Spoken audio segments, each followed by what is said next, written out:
1893 ആ ചരിത്ര മുഹൂർത്തം ഇന്നും കേരളത്തിന്റെ സാമൂഹിക മനസ്സിൽ ഒരു പൊട്ടിത്തെറിയായി മുഴങ്ങിക്കൊണ്ടിരിക്കുകയാണ്. പെരിങ്കാറ്റുവിള കുന്നിൻ ചെരുവിലെ സാധാരണ വീട്ടിൽ നിന്നിറങ്ങി വെങ്ങാനൂരിലെ രാജവീതിയിലൂടെ ഒരു 30-കാരന്റെ വില്ലുവണ്ടി സഞ്ചരിച്ചു പോയത് വെറും യാത്രയല്ലായിരുന്നു. അത് ശതാബ്ദങ്ങൾ നീണ്ടുനിന്ന അടിമത്തത്തിന്റെയും അപമാനത്തിന്റെയും മതിലുകൾ തകർത്തുമാറ്റിയ വിപ്ലവ പ്രഖ്യാപനമായിരുന്നു. അടിയൻ എന്ന് പറഞ്ഞ് കുഞ്ഞു നിൽക്കേണ്ടവർക്ക് തല ഉയർത്തി നടന്ന് സമൂഹത്തോട് സംസാരിക്കാമെന്ന് കാണിച്ചു കൊടുത്ത ദൃശ്യമായിരുന്നു അത്. തലപ്പാവണിഞ്ഞ് വില്ലുവണ്ടിയിൽ കയറി മുന്നേറിയ ആ യുവാവ് മഹാത്മാ അയ്യങ്കാളി അടിച്ചമർത്തപ്പെട്ടവർക്ക് പറഞ്ഞു തന്നത്, ഞങ്ങൾ അടിയാന്മാരല്ല, മനുഷ്യരാണ്, സ്വാതന്ത്ര്യത്തോടെ ജീവിക്കാൻ ജനിച്ചവരാണ്. അന്ന് ആ രാജവീതികളിൽ മുഴങ്ങിയ ആ പ്രഖ്യാപനം കേരളത്തിന്റെ സാമൂഹിക ചരിത്രത്തിൽ ഒരിക്കലും പഴയ നിലയിലേക്ക് മടങ്ങാനാകാത്ത വിധം മാറിത്തുടങ്ങിയ നിമിഷമായിരുന്നു. അയ്യങ്കാളിയുടെ ബാല്യജീവിതം തന്നെ ഒരു സമൂഹത്തിന്റെ പീഡിത ആത്മാവിന്റെ ചിത്രമാണ്. ചെറുപ്പത്തിൽ തന്നെ ചെരുവിൽ ജനിച്ചതുകൊണ്ട് ചെരുവിൽ തന്നെ കഴിയണം എന്ന നിലവിളി കേട്ടു വളർന്ന അദ്ദേഹം ഹൃദയത്തിന്റെ ആഴങ്ങളിൽ നിന്നൊരു ചോദ്യം ഉയർത്തിവിട്ടു. എന്തുകൊണ്ട്? അതിന് മറുപടി കിട്ടിയില്ലെങ്കിലും അത് തന്നെ അദ്ദേഹം ജീവിതാന്ത്യം വരെ ഒരു പോരാളിയാക്കി മാറ്റി. കളിക്കളങ്ങളിൽ പോലും സവർണരുടെ അനുമതിയില്ലാത്ത ചുവട് വയ്ക്കാൻ പറ്റാത്ത ആ കാലത്ത് മനുഷ്യൻ എന്ന നിലയിൽ തനിക്ക് പോലും അവകാശങ്ങളില്ലെന്ന് മനസ്സിലാക്കേണ്ടി വന്ന ഒരു ബാലൻ ഒരിക്കൽ സമൂഹത്തിന് മുൻപിൽ പറഞ്ഞു, ദൈവം മനുഷ്യനെ ഒരുപോലെ സൃഷ്ടിച്ചു, എന്നാൽ മനുഷ്യൻ തന്നെ മനുഷ്യനെ അടിമയാക്കി. അത് തകർക്കേണ്ടത് നമ്മൾ തന്നെയാണ്. ഈ വാക്കുകൾ അദ്ദേഹത്തിന്റെ ജീവിതം മുഴുവൻ പ്രവർത്തികളിലൂടെ ആവർത്തിച്ചു കൊണ്ടിരിക്കുകയായിരുന്നു. അദ്ദേഹം സ്ഥാപിച്ച സാധുജന പരിപാലന സംഘം അടിമത്തത്തിന്റെ ഇരുണ്ട ചേരുവകളിൽ നിന്ന് വിദ്യാഭ്യാസത്തിന്റെ വെളിച്ചത്തിലേക്ക് ജനങ്ങളെ കൊണ്ടുവന്ന വലിയ കാൽവയ്പായിരുന്നു. പുലയരുടെ കുട്ടികൾക്ക് പഠിക്കാമെന്ന് പറഞ്ഞപ്പോൾ പലരും ചിരിച്ചു. പുലയർക്ക് പഠിക്കാനാവില്ല, അവരത് മനസ്സിലാക്കാൻ ജനിച്ചവരല്ല എന്ന് പറഞ്ഞവർക്ക് നേരെ അയ്യങ്കാളി ഉയർത്തിയ വിളി ശക്തമായിരുന്നു. പഠിക്കുന്നത് മനുഷ്യന്റെ അവകാശമാണ്, അത് ആരും കവർന്നെടുക്കാനാവില്ല.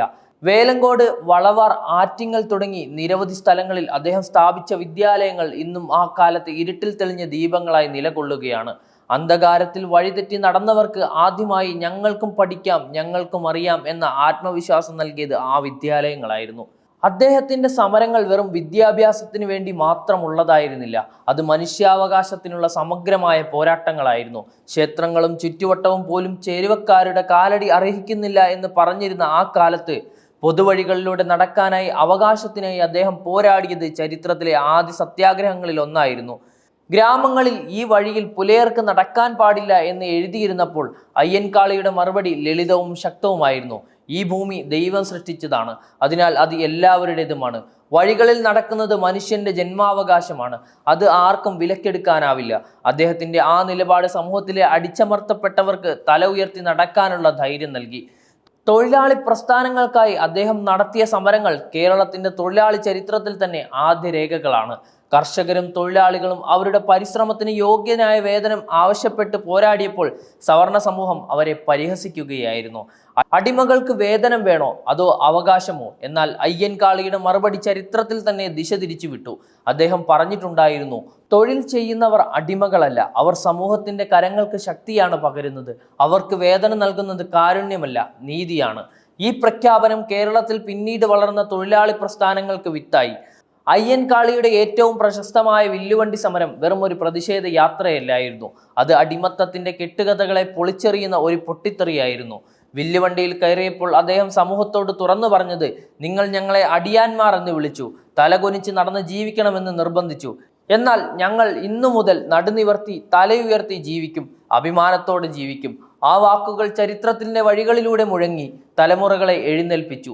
അദ്ദേഹത്തിന്റെ ജീവിതത്തിന്റെ മുഴുവൻ യാത്ര തന്നെ വിദ്യാഭ്യാസം, സമത്വം, സ്വാഭിമാനം എന്ന മൂല്യങ്ങളുടെ കഥയാണ്.